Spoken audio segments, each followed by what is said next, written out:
Salam sehat, tetap semangat. Kembali lagi kita belajar. Kali ini kita akan belajar bab 5 lapisan bumi, bagian C, hidrosfer. Materi ini dipelajari di IPA, Ilmu Pengetahuan Alam, kelas 7 SMP atau MTS semester genap. Kalau kita lihat foto bumi dari satelit milik NASA, ini kita melihat dominan berwarna biru. Warna biru ini menggambarkan perairan yang ada di bumi. Dengan kata lain, bumi yang kita huni diselimuti oleh air atau yang disebut dengan hidrosfer. Hidrosfer berasal dari kata hidros yang berarti air dan sphaera yang berarti selimut. Jadi hidrosfer merupakan lapisan air yang menyelimuti bumi. Hidrosfer tidak hanya meliputi perairan yang luas seperti laut dan samudra. Hidrosfer juga meliputi air di danau, sungai, air tanah, dan uap air yang ada di udara. Nah, jika semua makhluk bumi menggunakan air untuk melangsungkan kehidupannya, apakah air yang ada di bumi akan berkurang atau habis? Atau jumlahnya air akan bertambah karena adanya hujan? Atau jumlah air di bumi tetap? Air yang ada di bumi memiliki siklus, ya, yang dinamakan siklus hidrologi atau siklus air. Nah, siklus hidrologi ini merupakan suatu atau sebuah proses daur ulang air secara terus-menerus. Kita lihat gambar 5.46. Nah, siklus air ini bermula ketika panas matahari. Jadi panas matahari itu menguapkan air. Jadi menguapkan air yang ada di laut, di samudra, di sungai, di danau. Jadi menguapkan air yang ada di laut dan di permukaan bumi. Nah, proses ini, penguapan ini disebut evaporasi. Ya, jadi penguapan atau evaporasi. Uap air tersebut akan berkumpul di awan-awan, itu terjadi proses kondensasi atau pengembunan hingga terbentuk awan. Jadi kondensasi, selanjutnya terbentuk awan. Awan tersebut kemudian akan berjalan sesuai dengan arah hembusan angin. Jadi awan-awan itu akan berjalan sesuai dengan hembusan angin. Penguapan yang terjadi setiap hari mengakibatkan uap yang menjadi awan semakin banyak. Jadi penguapan itu terjadi secara terus-menerus menyebabkan awan semakin banyak. Jika awan sudah tidak dapat menampung uap air dari hasil evaporasi tadi, maka uap air di awan akan turun sebagai hujan. Nah, air hujan akan mengisi, jadi air hujan itu akan mengisi ke berbagai cadangan air, misalnya sungai, danau, dan lautan. Ya, jadi akan turun hujan. Nah, air hujan akan mengisi cadangan air yang berada di permukaan bumi. Nah, proses ini berlangsung secara terus-menerus tanpa henti. Nah, itulah proses dari siklus air, atau kita lihat animasinya. Nah, seperti ini. Ya, jadi tadi terjadi evaporasi, penguapan, terus terjadi kondensasi di awan. Setelah cukup banyak uap air yang tersimpan di awan, itu akan terjadi hujan. Nah, air hujan itu akan kembali ke permukaan bumi. Setelah itu kembali ke permukaan bumi, terkena sinar matahari lagi, panas, menguap lagi. Nah, seperti itu seterusnya proses siklus air. Selanjutnya kita lihat gambar 5.47 ya, 5.47. Nah, gambar ini adalah gambar monumen Selamat Datang atau Bundaran HI. Tergenang air yang berwarna coklat. Terlihat pula mobil yang melintas di jalan juga terendam air akibat banjir yang melanda Jakarta beberapa waktu yang lalu. Aliran air yang berlebihan hingga meluap ke daratan, ya, itu disebut banjir. Ya, kita lihat gambar 5.47 itu, ya.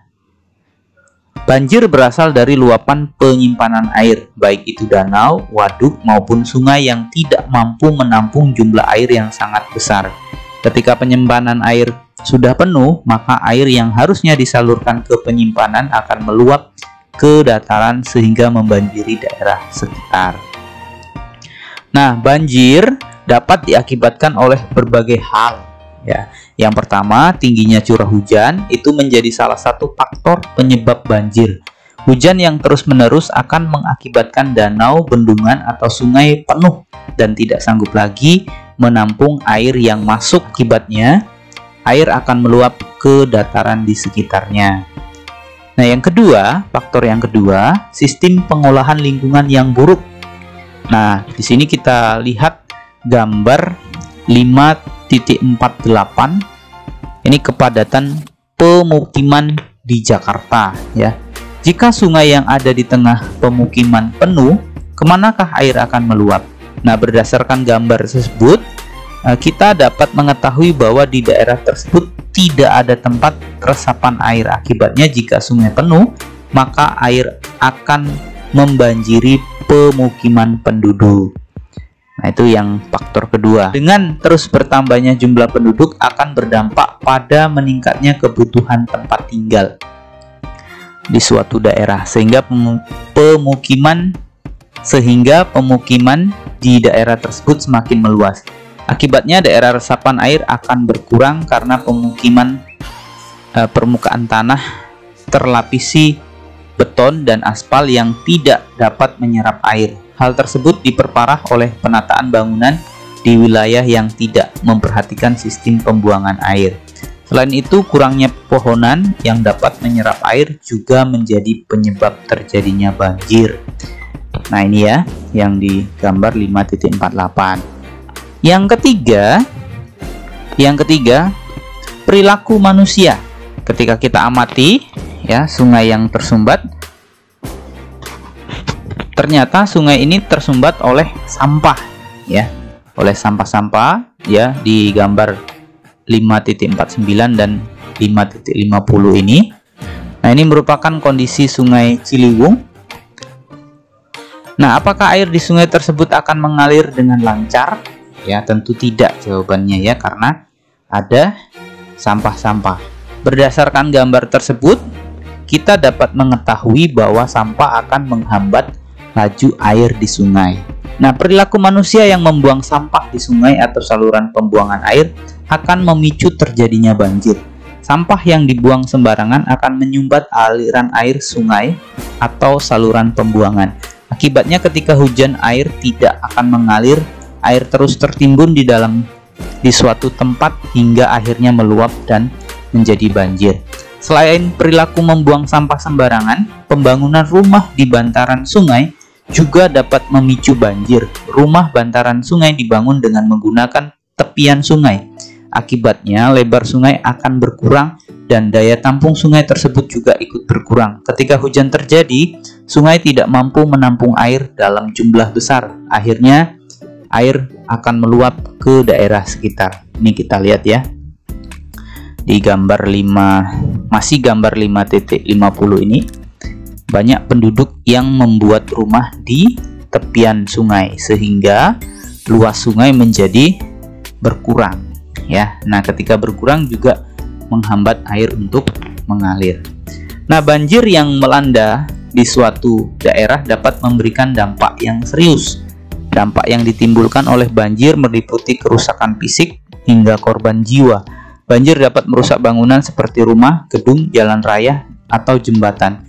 Akibatnya jalur transportasi terputus dan pengiriman bantuan darurat terhambat. Nah, ini gambar kerusakan akibat banjir. Nah, banjir juga dapat mengkontaminasi sumber air bersih. Biasanya banjir telah bercampur dengan lumpur. Apabila banjir bercampur dengan sumber air bersih, maka air bersih akan terkontaminasi. Akibatnya sumber air bersih akan menjadi langka. Selain itu, banjir dapat menjadi media penyebaran penyakit ya, seperti diare dan penyakit kulit atau penyakit-penyakit yang lain. Nah, apa yang harus kita lakukan sebelum banjir? Kita harus mengetahui sumber-sumber informasi dan pengumuman banjir. Misalnya penjaga pintu-pintu air, Badan Meteorologi dan Geofisika, pemerintah, dan lain-lain. Kenali tanda-tanda banjir sebelumnya, perhatikan dan bandingkan dengan situasi saat ini. Periksalah saluran air, bersihkan jika memang ada menyumbat. Ya, ada yang menyumbat, itu harus dibersihkan saluran airnya. Pastikan tempat-tempat pengungsian dan penyimpanan barang dan surat berharga jika terjadi banjir. Ya. Yang selanjutnya, buatlah rencana pengungsian. Pahami tindakan tanggap darurat, emergensi, dan pertolongan pertama. Persiapan perlengkapan tanggap darurat dan pastikan semua anggota keluarga mengetahui tindakan pertolongan pertama. Perhatikan rumah kita. Jika tidak cukup kuat, upayakan memperkuatnya agar tidak hanyut. Ya, itu tindakan siaga sebelum banjir. Nah, selanjutnya ketika muncul tanda banjir, ketika muncul tanda-tanda banjir, perhatikan jika ada pengumuman banjir baik melalui TV, radio, tempat ibadah, atau pemberitahuan langsung dari RT atau RW. Isilah tempat-tempat penampungan air bersih pada saat banjir. Mungkin sekali air bersih akan tercemar. Ya, jadi mungkin sekali air bersih akan tercemar ketika banjir. Pindahkan peralatan rumah tangga yang berada di luar rumah, pindahkan ke dalam rumah atau ke tempat yang tidak terjangkau genangan air jika dimungkinkan. Simpanlah surat-surat atau dokumen penting di tempat aman dari datangnya air. Bungkus dengan bahan yang kedap air, misalnya kantong plastik. Ya. Matikan aliran listrik dan keran air. Informasikan pada tetangga apa yang kita ketahui. Bersiaplah untuk kemungkinan mengungsi. Nah, itu ketika muncul tanda-tanda banjir. Nah, pada saat banjir di dalam rumah, tetap pantau perkembangan lewat TV dan radio, dan aktiflah mencari informasi dari RT atau RW. Jika ada himbauan untuk mengungsi, segera lakukan. Ya, itu pada saat banjir di dalam rumah. Jika harus mengungsi, jika ada himbauan mengungsi, segeralah lakukan. Lebih mudah dan aman mengungsi sebelum ketinggian air membahayakan.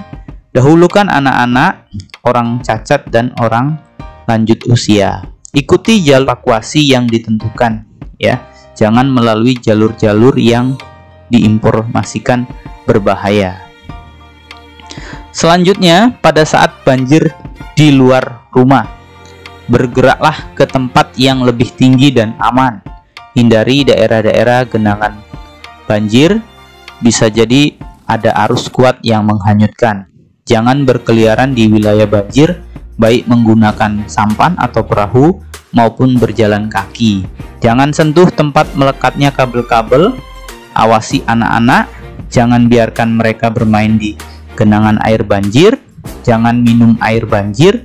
Jika berada dalam kendaraan dan ketinggian air meningkat, lebih baik tinggalkan kendaraan dan bergerak ke tempat yang aman.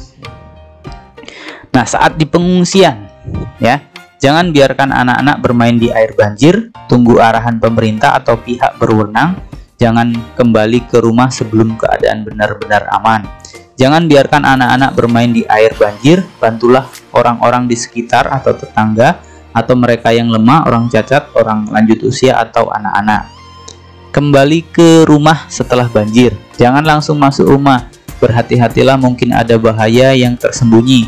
Pakailah alas kaki. Periksa kerusakan pada dinding, lantai, pintu, dan atap. Periksa kalau ada binatang seperti ular, serangga, atau tikus yang mungkin berbahaya. Perhatikan langit-langit dinding yang mungkin belah, terbuka, atau roboh.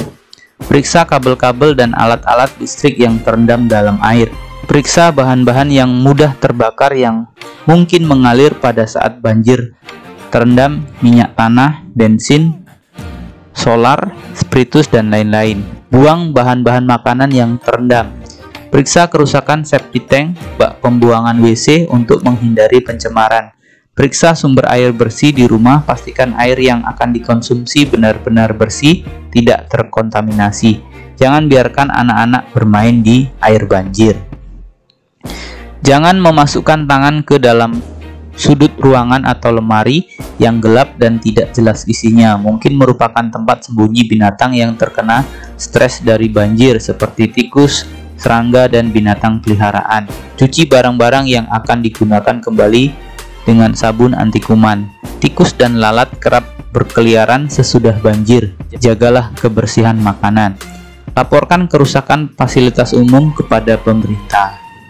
Demikian penjelasan tentang lapisan bumi bagian C hidrologi. Ada 3 soal yang harus kalian kerjakan. Yang pertama, buatlah gambar siklus air dan jelaskan. Yang pertama, buatlah gambar siklus air dan jelaskan. Yang kedua, tindakan apa yang harus kita lakukan sebelum banjir terjadi? Tindakan apa yang harus kita lakukan sebelum banjir terjadi? Yang ketiga, tuliskan dan jelaskan langkah-langkah yang bisa kita lakukan untuk mengurangi banjir ya yang mungkin terjadi di daerah kita. Nah, terima kasih. Silahkan dikerjakan 3 soal ini ya. Lalu dikumpulkan di GCR. Selesaikan hari ini juga supaya tidak menambah beban kalian. Terima kasih.